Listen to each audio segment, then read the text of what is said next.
Hello students, welcome to online lecture series on microcontroller and embedded system electrical engineering 6th semester subject. Myself Kapil Dhamma, assistant professor ETC department, St. Andrews Institute of Technology and Management, Farooq Nagar, Gurugram. So student, this is lecture number 4 of unit 2. We have discussed till now the introduction and architecture of PIC microcontroller. So continue from previous lecture, we proceed to the following topics in this lecture. The following topics we will discuss in this lectures are pipelining concepts in the microcontroller and program memory considerations and CPU registers. So is top. So students, let's start with the first topic, pipelining concept in PIC microcontroller. As you know, pipelining is very important concept in microprocessors as well, and we discuss this concept in microcontroller. So the concept of pipelining is understood with the help of instruction cycles.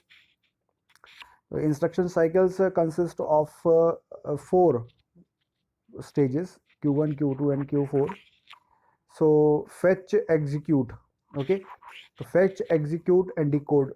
तो इस तरीके से हमारी जो instructions हैं वो जो हमारे प्रोसेसर्स में सीपीयू जो है काम करता है. तो इंस्ट्रक्शंस क्या करेगा, instructions fetch and execute are pipelined such that fetch takes one instruction cycle while decode and execute takes another instruction cycle.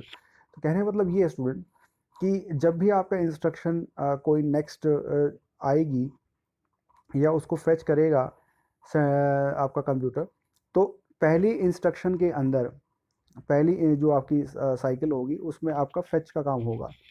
Okay, next वाले फेच के जो नेक्स्ट वाले इंस्ट्रक्शन साइकिल के अंदर क्या होगा, डिकोड और साथ में आपका एग्जीक्यूट का काम होगा. ओके, तो इस तरीके से हम क्या करते हैं स्टूडेंट्स कि फेच, डिकोड और एग्जीक्यूट का साइमल्टेनियसली प्रोसेस एक साथ चलता रहता है. मगर जैसे कि आप देख रहे हैं कि यहाँ पाइपलाइनिंग का कंसेप्ट हम पूछ रहे हैं, तो due to pipelining each instruction effectively execute in one cycle. तो जैसे कि आप देख रहे हैं कि एक इंस्ट्रक्शन साइकिल में आप फेच कर रहे हो इंस्ट्रक्शन को, दूसरी इंस्ट्रक्शन साइकिल में आप डिकोड और एग्जीक्यूट कर रहे हो. तो पाइपलाइनिंग की वजह से क्या होगा, अगर आप पाइपलाइनिंग के कंसेप्ट को इस्तेमाल करेंगे अपने माइक्रो कंट्रोलर के अंदर, तो आप देखेंगे कि ये सारा जो फेच, एग्जीक्यूट, डिकोड का काम है वो आपका किस में हो जाएगा, एक ही साइकिल के अंदर कंप्लीट हो जाएगा. ओके, तो जैसे कि आप यहाँ देख रहे हैं स्टूडेंट कि we have a program memory, we have a central processing unit and this is the register section. Okay, data memory where. तो जैसे कि आप देख रहे हैं कि प्रोग्राम मेमोरी से जो इंस्ट्रक्शंस है वो इस तरीके से इस तरफ है सीपीयू की तरफ, जबकि जो प्रोग्राम एड्रेस है वो इस तरीके से दिया गया है सीपीयू ने. तो रजिस्टर्स एड्रेस ये दे रखा है, यानी कि जो स्टोरेज पर्पस के लिए डाल रखा है, और डेटा जो है टू एंड फ्रो है, यानी कि बाई डायरेक्शनल. अब वो कहता है कि यदि पाइपलाइनिंग के कंसेप्ट को अगर हमें समझना है तो हमें इस पेक्टोरल रिप्रेजेंटेशन से इस चीज़ को देखना पड़ेगा कि कैसे ये काम करता है. तो कहता है कि in this instructions are fetched from program memory. तो कहता है कि सीपीयू क्या करेगा, सबसे पहले प्रोग्राम मेमोरी से, ये देखो ये लिख रखा है, प्रोग्राम मेमोरी से आपकी जो इंस्ट्रक्शंस हैं फेच होंगी. ओके, तो यूजिंग द बसेस, ये सारी आपकी बसेस हैं जितनी भी हमने यहाँ लगा रखी हैं, ये 4 बसेस लगा रखी हैं. ओके, तो उसके बाद क्या करेगा, uses buses that are distinct from the buses used for accessing variables, data memory, input output variable. तो कहता है कि ये जो हम इंस्ट्रक्शंस फेच कर रहे हैं ये किन के द्वारा कर रहे हैं, just because of this buses. Okay, data को लेना हो देना हो सीपीयू के द्वारा, रजिस्टर से लेके आना हो या आगे प्रोग्राम मेमोरी में देना हो, तो ये सारा काम हम कहाँ करेंगे, बसेस के हेल्प से करेंगे. तो every instruction is coded as a single 4-bit word. तो सभी जितनी इंस्ट्रक्शंस हैं वो कोड की जाएंगी सिंगल 14-bit वर्ड के अंदर और फेच करेंगी 14-bit वाइड बस के ऊपर. ठीक है, तो कंसिक्वेंटली इससे क्या होगा कि इंस्ट्रक्शन जब फेच होंगी successively program memory locations, a new instruction is fetch every cycle. तो जैसे कि आप देखेंगे कि जिस समय पहली इंस्ट्रक्शन को फैच किया गया और उसी तरह तो आप देखेंगे कि जिस समय आपका पहली इंस्ट्रक्शन को फैच किया गया उसी दौरान एक नई इंस्ट्रक्शन को भी साथ साथ क्या कर रहा है, पाइपलाइनिंग के अंदर आपका जो सीपीयू है वो प्रोसेसिंग में भी लगा रहा है। तो आप देखेंगे कि एक साथ कई सारी इंस्ट्रक्शंस फैच, डिकोड, एग्जीक्यूट के प्रोसेस से गुजरेंगी। तो main task of the CPU execute each instruction during the cycle following its fetch, pipelining instruction fetches the instruction execution to achieve the execution of one instruction every cycle. तो हर cycle के अंदर एक पूरी instruction का काम पूरा हो जाना, फैच, डिकोड, एग्जीक्यूट होना, साथ ही साथ नई जो इंस्ट्रक्शन आ रही है उसको भी फैच कर लेना। तो इस तरीके से क्या है कि पाइपलाइनिंग से आपकी सेवरल इंस्ट्रक्शंस एक साथ एग्जीक्यूट हो रही हैं। जैसे कि आप यहाँ देख रहे हैं स्टूडेंट कि ये 4 साइकिल दे रखी हैं, जैसे Q1, Q2 and Q4। तो आप अब ये देखो कि पहली साइकिल में क्या किया कि सपोज करो कि फर्स्ट इंस्ट्रक्शन फैच करी गई, दिख रखा है ना, fetch of nth instruction from the address n। अब सेकंड सब साइकिल आई तो एग्जीक्यूशन हो गया किसका, पहली वाली का, और साथ ही साथ सेकंड इंस्ट्रक्शन का क्या हो गया, एड्रेस भी फैच कर दिया गया फ्रॉम द इंस्ट्रक्शन साइड। जब तीसरी साइकिल आई तो तीसरी साइकिल में इसका काम खत्म हो गया, एग्जीक्यूशन डिकोड का, मगर साथ ही साथ तीसरी यानी तीसरी साइकिल का, ये है आपकी फर्स्ट, ये है सेकंड और ये थर्ड। तो फर्स्ट का काम खत्म हो रहा है सेकंड में, सेकंड का काम खत्म हो रहा है थर्ड में, और थर्ड का काम कहाँ खत्म हो रहा है, फोर्थ में, और फोर्थ फिफ्थ के साथ फिफ्थ आ रही है। तो कर क्या रहे हैं कि एक जब आपकी फर्स्ट साइकिल आ रही है तो फर्स्ट में आपका इंस्ट्रक्शन को फैच किया गया और सेकंड साइकिल तक जाते जाते उसका काम क्या होगा, ख़त्म हो गया। मगर यहाँ ऐसा नहीं है कि ये पहले ख़त्म होगी फिर हम तीसरे साइकिल में जाके दूसरी इंस्ट्रक्शन को क्या नाम है फैच करेंगे, नहीं। जब हमारा काम यहाँ ख़त्म हो गया साथ ही साथ हम क्या करेंगे, सेकंड इंस्ट्रक्शन का काम यहाँ से चालू कर देंगे, यानी हम फैच कर देंगे। फैच करने के बाद क्या होगा कि ये जब तीसरी साइकिल में पहुँचेगा तो इसका एग्जीक्यूट और डिकोड का काम यहाँ ख़त्म हो गया और इसी के साथ तीसरी इंस्ट्रक्शन का काम यहाँ से चालू हो गया, और इसी के साथ जब ये चौथी साइकिल में पहुँचा तो तीसरी वाली साइकिल का काम खत्म हो गया और चौथी इंस्ट्रक्शन का काम आपका मिल गया। तो इस तरीके से ये पाइपलाइनिंग का कंसेप्ट जो है स्टूडेंट चलता है। तो overlapping of the execute cycle of one instruction with the fetch cycle of the next instruction leads to the execution of new instruction every cycle. तो जैसे कि मैंने ये बताया कि इस वाले पार्ट के अंदर जहाँ आपका एग्जीक्यूशन का प्रोसेस हो रहा है वहाँ साथ साथ आपका किसका काम हो रहा है, इंस्ट्रक्शन को फैच करने का। तो ये एक ओवरलैपिंग हो रही है ना। तो ओवरलैपिंग ये वो नहीं है कि ये सिस्टम को हैंग करेगा, नहीं, ये सिस्टम को इस तरीके से फास्ट होगा काम। तो एक टाइम में आपकी दो इंस्ट्रक्शंस फैच और डिकोड हो रही हैं, तो ये एक फास्ट का सिस्टम को फास्ट करने का तरीका है।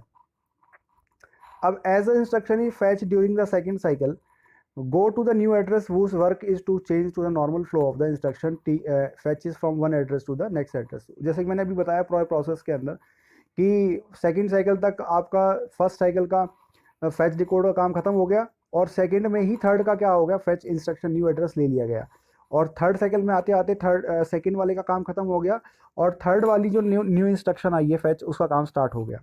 तो इस तरीके से ये फैच का काम फैच एग्जीक्यूट डिकोड का काम चलता रहता है student. During this third cycle, जैसे कि आप थर्ड साइकिल की बात कर रहे हैं, यहाँ भी ये थर्ड साइकिल की बात कर रहा है, तो CPU carries out the sequential fetches from the address n+2। तो ये देखिए n+2 की बात कर रहा है यहाँ पे, है ना। तो ये n+2 की बात कर, तो इसी से हमारा काम क्या है कि साइमल्टेनियसली एक साइकिल में फैच, एग्जीक्यूट और डिकोड का काम स्टूडेंट चलता रहेगा। ओके स्टूडेंट्स, तो फोर्थ साइकिल में जैसे कि आप देख रहे हैं कि यहाँ पे थर्ड जो इंस्ट्रक्शन का वो काम ख़त्म हो गया और फोर्थ में आपकी थर्ड इंस्ट्रक्शन चालू हो गई। तो इस तरीके से ये चलता रहेगा साइमल्टेनियसली। तो ये एक तरीके से रोटेशन चलता रहेगी। अब स्टूडेंट बात करते हैं program memory organisation of the PIC microcontroller. तो जैसे कि आप यहाँ बात करेंगे प्रोग्राम मेमोरी ऑर्गेनाइजेशन जो कि यूज़ होगी अपने पिक माइक्रो कंट्रोलर के अंदर। तो जैसे कि यहाँ देख रहे हैं स्टूडेंट, हमने लिखा हुआ है कि हर एक मेंबर जो माइक्रो कंट्रोलर का इस फैमिली से बिलोंग करता है तो या तो वो यूज़ करेगा 2K या 4K की मेमोरी को, प्रोग्राम मेमोरी को यूज़ करेगा। अब जैसे कि आप जानते हैं कि 1024 को अगर जब मैं 2 से मल्टीप्लाई करूँगा तो क्या हो जाएगा 2048, ये वही चीज़ है। 4K को कितना बनेगा 4096 बन जाएगा। तो ये उसकी कैपेसिटी को बता रहा है कि ये स्टोरेज कैपेसिटी बता रहा है कि जो फैमिली पिक 16C6X या 7X फैमिली है, ये दो तरीके की प्रोग्राम मेमोरी का कंसिडरेशन करते हैं, या तो 2K बाइट और या आपके 4K बाइट। तो program memory 2K address needs only. अब वो कहता है कि यदि बात करें 2K वाले की, तो वो हमेशा जो एड्रेस करेगा 11 बिट की, है ना, कि 11 बिट की एड्रेस को ही वो लेगा। 2K वाला जो प्रोग्राम मेमोरी है वो 11 बिट को कंसीडर करता है, 11 बिट। ओके, तो ये कितना, तो प्रोग्राम काउंटर को कितने एड्रेस मिल जाएंगे, तो मिल जाएंगे 2⁻11।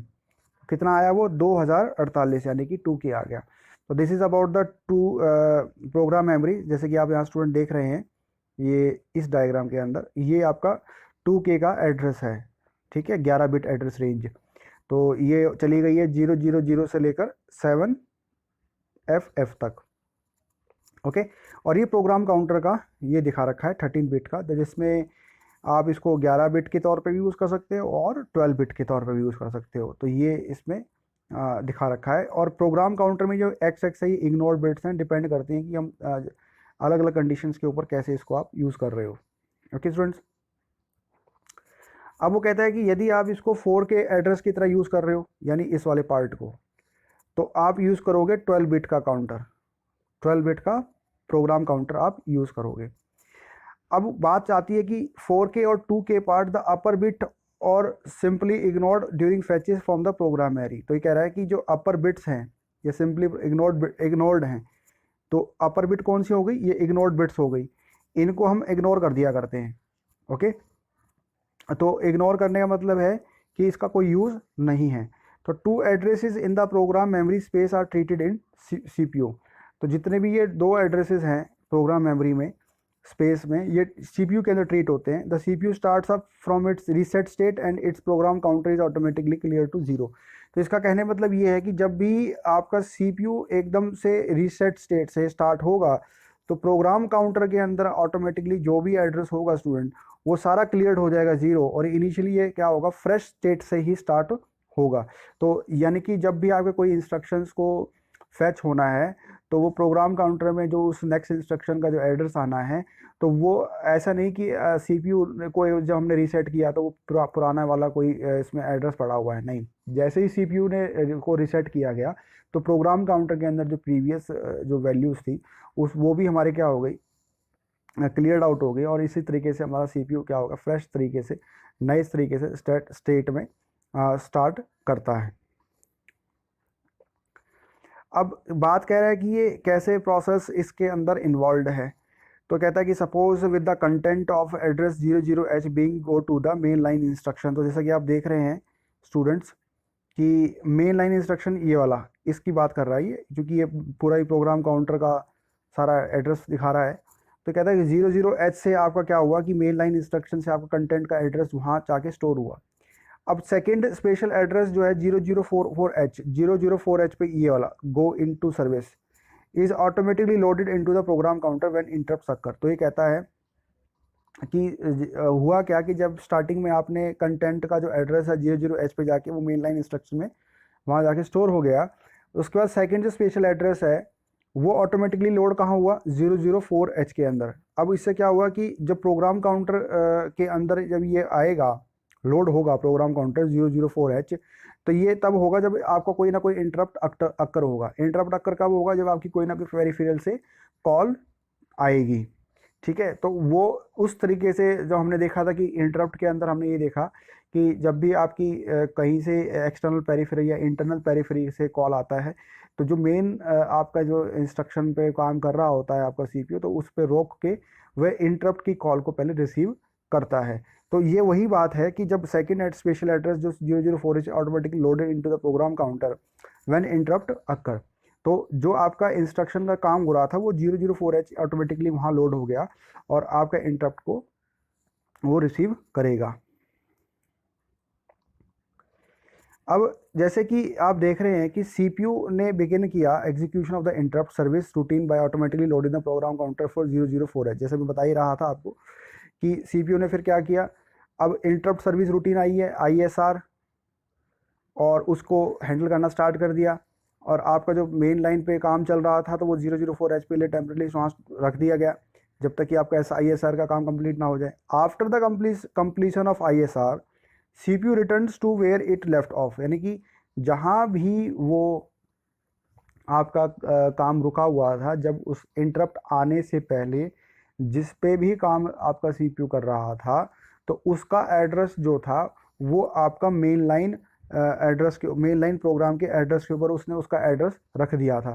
तो वापस वहाँ मेन लाइन एड्रेस के ऊपर जाएगा, वहाँ से एड्रेस उठाएगा और फिर अपना पुराना वाला जो काम जिस पे वो छोड़ा था उस काम को वो दोबारा करने लग जाएगा। तो it subroutine the inter service routine and it subroutine takes up less than 2K words of the instruction. Okay, तो 2K word constants on code length is and code, ये उसकी कुछ आपकी लिमिट दे रखी है। It is a result of having one word subroutine call, one word subroutine call instruction होता है स्टूडेंट। तो ये है बेटा, तो इसमें करना यही है कि जब प्रोग्राम काउंटर सबसे पहले प्रोग्राम काउंटर के अंदर जो प्रेजेंटली जो इंस्ट्रक्शन चल रही होती है इंटरप्ट सर्विस रूटीन आने से पहले, तो उसका जो एड्रेस है वो मेन लाइन प्रोग्राम में चला जाता है। तो फिर वो क्या करता है, ISR से अपना जो है देखता है कि किस तरह की रिक्वेस्ट आई है। उस रिक्वेस्ट को पूरा करने के बाद, एग्जीक्यूट करने के बाद वापस आता है जहाँ पे उसने पुराना काम को छोड़ा था। पुराने काम का जो एड्रेस था वो आपका मेन लाइन प्रोग्राम में पड़ा हुआ है, वहाँ से वो दोबारा उठाएगा और उस अपने काम को दोबारा जहाँ तक छोड़ा था वहाँ तक उसको चालू करेगा। ओके स्टूडेंट्स, तो अब देखो फ्रॉम द डायग्राम, ये bits 10 to 0 of the call instructions are loaded into the program counter. तो जैसे आप देख रहे हो 10 to 0, ये इतना वाला पार्ट ये कहाँ लोड हो जाती है, प्रोग्राम काउंटर के अंदर। तो bit 4 and 3 of the special register called PC latch, यानी कि program counter latch, are loaded into bits 12 and 11 of the program counter. तो ये PC लैच की जो ये है, ये 4 और 3 ये वैल्यू यहाँ लोड हो जाती हैं, ठीक है ना। तो आप जैसे कि देख रहे हैं स्टूडेंट कि ये जो अपर वाला सेक्शन है ये तो है इस वाले सेक्शन को बिलोंग कर रहा है, और जो ये लोअर वाला सेक्शन है ये इस वाले बिलोंग कर रहा है। तो टोटल आपके 2K + 2K कितना होगा, 4K हो गया। ओके, तो if the program memory is less than 2K, वो कहता है कि यदि प्रोग्राम की जो मेमोरी थी वो 2K से लेस थी तो PC latch can be left initialized as 00H, and then the 11 address bit in the call instruction will identify the starting address of any subroutine located up to the address 7FFH। तो ये कहता है कि यदि आपका program memory का जो address है वो यदि 2K से कम है तो PC लैच जो होगा, PC लैच वो left initialize to the 00H से, 00H से आपका क्या हो जाएगा स्टूडेंट, वो इनिशलाइज्ड हो जाएगा और 7FFH तक वो उसको कहीं भी स्टोर कर सकता है, यानी कि 00H से लेकर 7FF तक, ये है आपकी कंडीशन। ठीक है स्टूडेंट्स, क्योंकि 2K + 2K ये आपका 4K बना है, तो 2K अगर लेस है, 2K से लेस है तो इसका मतलब यही है, एक ही में होगा। तो अपर वाले में क्या होगा, इसकी जो लोकेशन है फर्स्ट वो है 00H से लेकर 7FF तक। ओके, तो program larger than bits 3 of for program larger than bit 3 of PC latch is set और cleared each time a subroutine is called. तो ये कहता है स्टूडेंट कि यदि इस बिट से ज़्यादा अगर आपका कोई सबरूटीन कॉल होता है तो बिट जो 3 है वो हमेशा सेट और क्लियर होती है हर बार, हर वक्त जब सब रूटीन आपकी या इंटरप्ट कोई कॉल बाहर से होती है। The go to the instruction is also less than 11 bit address field requires an identical treatment. जैसा कि यहाँ ट्रीटमेंट किया गया है सब रूटीन के लिए, वैसा ही सेम प्रोसेस हम यहाँ भी अप्लाई करते हैं। अगर बात करें स्टूडेंट जैसे कि प्रोग्राम मेमोरी है, तो अब डेटा मेमोरी ऑर्गेनाइजेशन की बात करते हैं। तो डेटा मेमोरी ऑर्गेनाइजेशन में आप जैसे कि आप देख रहे हैं स्टूडेंट कि इसके अंदर पार्टीशन यानी कि फ्रैक्शनलाइज कर जाओ मल्टीपल बैंक्स मतलब registers, which contains the general purpose registers and special function register. तो GPR और SFR, GPR एंड SFR, ये दोनों कम्बिनेशन जो होता है ये बैंक्स में होता है और इनको पार्टीशन किया गया है according to the general purpose register, special function registers. तो बिट RP1 एंड RP0 और status registers are use to select this bank. अब इनमें से कौन सा बैंक सेलेक्ट होगा वो किस पे डिपेंड करेगा स्टूडेंट? RP1 और RP0 की बिट्स की, स्टेटस रजिस्टर की बिट्स की कम्बिनेशन के ऊपर। तो each bank extends up to 7FH address location 128 bytes तक। तो lower bytes of the each bank are reserve for the special function register. तो लोअर जो bytes of the each bank हैं are reserve for the special function register. तो जितने भी lower bytes हैं student, उनको तो हमने किस लिए किया हुआ है? स्पेशल फंक्शन रजिस्टर के लिए। और above special function register general purpose registers are implemented at static RAM. तो स्टैटिक रैम के लिए हमने दे रखे हैं अबव जो स्पेशल फंक्शन रजिस्टर हैं, वो सारे स्टेटल जो है आपके जनरल पर्पस रजिस्टर्स हैं और उनको हमने स्टैटिक रैम के लिए दिया हुआ है। जबकि जो लोअर बाइट के रजिस्टर्स हैं, जो उसके नीचे वाले सेक्शंस हैं, उनको हमने स्पेशल फंक्शन रजिस्टर का दर्जा दिया हुआ है स्टूडेंट्स। अब बात करते हैं student classification of CPU registers. तो अभी हमने प्रोग्राम मेमोरी का कंसेप्ट पढ़ा और ये देखा कि पाइपलाइनिंग का कंसेप्ट कैसे चलता है। अब देखते हैं स्टूडेंट कि क्लासिफिकेशन ऑफ CPU रजिस्टर्स में क्या क्या चीज़ें ऐसी हैं जो इंपॉर्टेंट हमें पढ़नी चाहिए। तो स्टूडेंट जैसे कि आप देख रहे हैं कि CPU register basically used in the execution of the instruction of the PIC microcontroller. तो पिक माइक्रो कंट्रोलर में कुछ ऐसे रजिस्टर्स हैं जो बड़ा इंपॉर्टेंट रोल प्ले करते हैं। उनमें से जैसे कि क्लासीफाई किया गया है, एक तो वर्किंग रजिस्टर, यानी ये सिमिलर टू एक्यूमुलेटर, जैसा एक्यूमुलेटर का काम है वैसे ही वर्किंग रजिस्टर का काम है। दूसरा है स्टेटस रजिस्टर, तीसरा है file select register, indirect data memory address pointer, इसको हम ये भी कहते हैं, या INDF indirect file programme counter. तो ये कुछ ऐसे रजिस्टर्स हैं इंपॉर्टेंट। तो स्टूडेंट ये ऐसे क्वेश्चंस भी इंपॉर्टेंट है और पूछ दिया करता है कि CPU रजिस्टर्स कैसे आप क्लासीफाई करते हैं पिक माइक्रो कंट्रोलर के अंदर। तो चलिए देखते हैं कि क्या क्या चीज़ें इसके अंदर हैं। अगर हम कंसेप्ट ऑफ वर्किंग रजिस्टर की बात करें स्टूडेंट, तो used by many instructions as a source of operand. तो मैनी इंस्ट्रक्शंस के द्वारा as a source of operand के तौर पर वर्किंग रजिस्टर्स को हम क्या करते हैं स्टूडेंट? इस्तेमाल करते हैं। और इसका काम क्या है? Similar to accumulator. यानी एक्यूमुलेटर क्या काम करता है? जो भी इंस्ट्रक्शंस का रिजल्ट आया है वो कहाँ जाके स्टोर्ड होता है स्टूडेंट? एक्यूमुलेटर में। तो it also the serves as a destination of the result of the instruction execution which is similar to the accumulator in other microcontroller and microprocessor. जैसे मैं बता ही रहा हूँ आपको कि वर्किंग रजिस्टर जो कि है कैसा? एक्यूमुलेटर जैसा। और काम क्या है इसका? रिजल्ट को स्टोर करना, रिजल्ट को स्टोर करना। ओके। अब बात करें कंसेप्ट ऑफ स्टेटस रजिस्टर, तो वो क्या है? तो इसमें थोड़ा सा हमारे को थोड़ा डिटेल में पढ़ना पड़ेगा, क्योंकि ये एक 8 बिट का क्या है स्टूडेंट? 8 बिट का ये एक रजिस्टर है और जो कि status of arithmetic logical unit के कंडीशन को दर्शाता है। यानी कि आफ्टर एनी अर्थमेटिक ऑपरेशन कोई ना कोई एक ऐसी बिट है जो इसमें क्या होंगी स्टूडेंट? अपना स्टेटस जनरेट करेंगी। तो आफ्टर इट्स रीसेट स्टेटस, तो इसमें जैसा कि आप देख रहे हो इसमें 8 इसमें ऐसी कोई बिट्स दिखाई गई हैं जो अलग अलग ऑपरेशन परफॉर्म करती हैं। जैसे कि आप यहाँ देख भी रहे हो, यहाँ कैरी दे रखा है, डिजिट कैरी दे रखा है 0, है ना।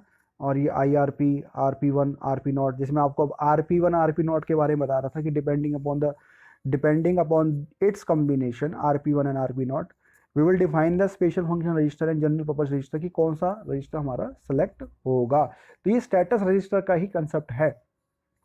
ओके।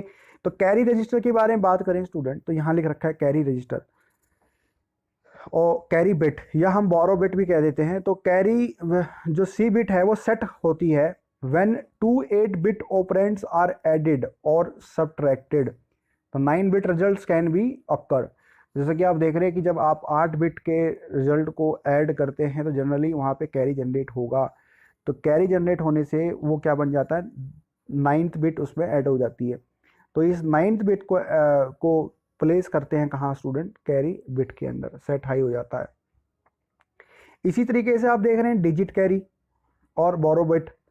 तो ये ऑक्सिलरी कैरी बिट है, इसको हम AC भी कहते हैं, ये हमने माइक्रो प्रोसेसर में पढ़ा, AC ऑक्सिलरी कैरी बिट। और DC जब हाई होता है जब आपका result of carry bit from the third to the fourth bit position. जैसा कि आप देख रहे हैं कि मैंने कोई ABCD ले रखा है, इसी तरह के मैंने EFGH ले रखा है और आप इसको ऐड कर रहे हो, तो थर्ड पोजीशन से जैसे ही आपका क्या होगा, है ना, तो क्या होगा, जब आपका कैरी जनरेट होगा थर्ड पोजीशन से फोर्थ बिट पे, तब आपका क्या होगा, यहाँ पे ऑक्सिलरी कैरी का कंसेप्ट आएगा, तब उस समय DC आपका क्या होगा, सेट हाई होगा। तो this digit carry is useful when adding BCD encoded number. तो BCD एनकोडेड नंबर्स में जब इनको आप ऐड करते हो किसी दो नंबरों को, तो वहाँ ऑक्सिलरी कैरी या डिजिट कैरी का कंसेप्ट आता है स्टूडेंट। अगर आप बात करें student next, coming out of the power on reset और after the execution of control bit instruction. और एक और चीज इसके अंदर देखने को मिलेगी, reset status bit, power down mode bit, ये जो थर्ड बिट दिख रहे हो आप, PD bar, coming out of the power on reset और after the execution of instruction. तो ये है कि जब आपका रीसेट हो गया या इंस्ट्रक्शन से एग्जीक्यूट होकर वापस आ गया तब यह हाई होगा, otherwise after wake up from the sleep condition, या आपका माइक्रो कंट्रोलर में भी कोई एक्टिविटी नहीं हो रही, स्लीप मोड भी डाल रखा है, तो स्लीप मोड में क्या है, 0 है, तो 0 का मतलब कोई काम नहीं हो रहा। बट जब 1 आ गया तो इसका मतलब है कि रीसेट हो गया, रीसेट हो गया, आपका इंस्ट्रक्शन वापस दोबारा रीसेट हो गया। आगे क्या है, रीसेट स्टेटस बिट T0 बार, तो ये क्या है, 1 और 0 कंसेप्ट है। Coming out of power on reset और after execution of control with instruction और after a non watchdog timer wake up from sleep condition. इसमें उल्टा है कि जब अगर आपका वॉच डॉग टाइमर वेकअप हो गया, स्लीप कंडीशन से निकल के आया, वापस रीसेट हो गया फ्रेश, तो 1 होगा, अगर otherwise 0 after watch dog timer reset has occurred. तो वॉच डॉग टाइमर अगर रीसेट, वॉच डॉग टाइमर अगर आपका इसमें अकर्ड हुआ है तो 0 है, नहीं तो अगर ये क्या होगा, रीसेट हो जाएगा तो क्या हो जाएगा, 1 हो जाएगा। RP not register bank select है, जिसमें बता ही रहा हूँ। तो register bank select bit RP not is use to select either bank 0 और 1। तो जैसे कि आप देख रहे हैं कि जब RP0 की वैल्यू 0 होगी तो सिलेक्ट बैंक क्या होगा स्टूडेंट, 0। RP1 की वैल्यू होगी तो सिलेक्ट बैंक 1। RP1 किसको डिफाइन करता है, डायरेक्ट एड्रेसिंग मोड। IRP को किस में डिफाइन करता है, इनडायरेक्ट एड्रेसिंग मोड को। अब concept of file select register की बात करें, FSR की, तो it is the pointer use for indirect addressing. तो अभी हम एड्रेसिंग मोड को ही पढ़ेंगे स्टूडेंट। तो ये किसके लिए यूज होता है, इनडायरेक्ट एड्रेसिंग मोड के लिए यूज होता है। in the indirection addressing mode 8-bit register file address is first written into FSR। तो जब भी आप इनडायरेक्ट एड्रेसिंग मोड यूज करेंगे तो 8-बिट रजिस्टर फाइल का एड्रेस जो है फर्स्ट रिटर्न कहाँ होगा, FSR के अंदर। Special purpose register that serves as an address pointer to any address throughout the entire register file. तो ये एक ऐसा स्पेशल पर्पस रजिस्टर है जो सर्व करता है address of the pointer to any address throughout the entire register. Okay, concept of indirect file. तो जैसे कि आप देख रहे हैं स्टूडेंट कि it is not a physical register addressing but it this INDF will cause indirect addressing. तो any instruction using INDF register actually access the register pointer by the FSR file select register. तो ये इसका कोई physical register addressing नहीं है, but ये एक तरीके से इनडायरेक्ट एड्रेसिंग को ही दर्शाता है स्टूडेंट। अब बात करते हैं स्टूडेंट प्रोग्राम काउंटर की। जैसे कि आप बात कर रहे थे, तो यहाँ पे 13 बिट का प्रोग्राम काउंटर है और इसके अंदर प्रोग्राम काउंटर लोअर जो है 8 बिट का तो प्रोग्राम काउंटर है, और जो प्रोग्राम PC लैच है, PC counter latch is write buffer to upper 5 bits of the PC। ठीक है, तो अपर 5 कौन सी है, ये वाली 8 से लेकर ये वाला, ठीक है ना, और जो बाकी 8 वाला है ये आपका PC लैच है, PCL है, PC काउंटर लोअर। तो PC latch can be read from और return to without affecting the PC। तो ये PC को इफेक्ट करे बिना रीड और रिटर्न वाला काम कर सकता है। तो अपर 3 बिट्स ऑफ PC लैच, तो यानी कि PC लैच की जो अपर 3 बिट्स है ये वाली, ये हमेशा क्या रहती है स्टूडेंट, 0 रहती हैं। ठीक है, it is only when PCL is return to the PC latch is automatically return into the PC at the same time. So student, we have discussed the three topics in this lecture. The first is the concept of CPU registers, the pipelining, and the CPU register. So student, in this lecture we discuss the following topics: the pipelining architecture, memory organization consideration, and third one is the CPU registers of PIC microcontroller. I hope कि आपको समझ में आया होगा students. तो आगे आने वाले लेक्चर्स में और टॉपिक कवर करेंगे, तब तक के लिए थैंक यू।